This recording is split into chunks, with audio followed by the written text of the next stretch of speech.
Somebody gets cut, they go to the medical department or the nurse or whatever, and their first thing is, well, how can we keep this off the books for the TIR? Which side are you on? Which side are you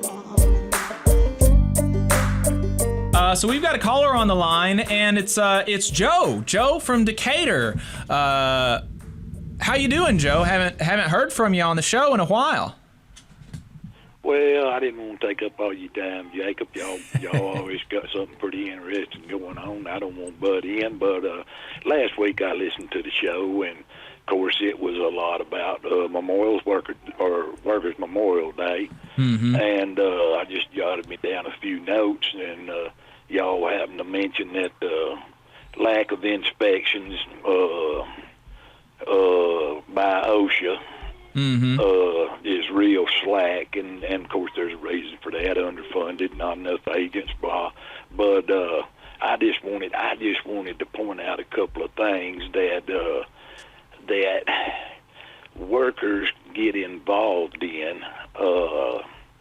That's probably detrimental to their own welfare, and that's things like OSHA-sponsored voluntary participation programs, and probably everybody's heard of VPP, where employees form committees, blah, and look at jobs and so forth, so on, and then they get OSHA to come in on a voluntary thing to interview employees, so forth, so on, and see if they qualify for one of their star sites for VPP. Well, basically what that does in the long run, yeah, you get a lot of members and employees at the non-union shops to participate in those things. But what it actually does is when people complain to OSHA enough about their work site, that could be reason for OSHA to come in on an unannounced inspection. Of course, the companies, they can't stand that. But what VPP does is, if you qualify, is guarantee you no surprise inspections since you're a VPP site. If you look at the things that y'all mentioned last week, the TIR, total incidence rate, which is where they have to keep up with injuries and so forth. The TIR will also trigger, if it gets high enough, an inspection. Therefore, companies have found ways to water down what has to be reported.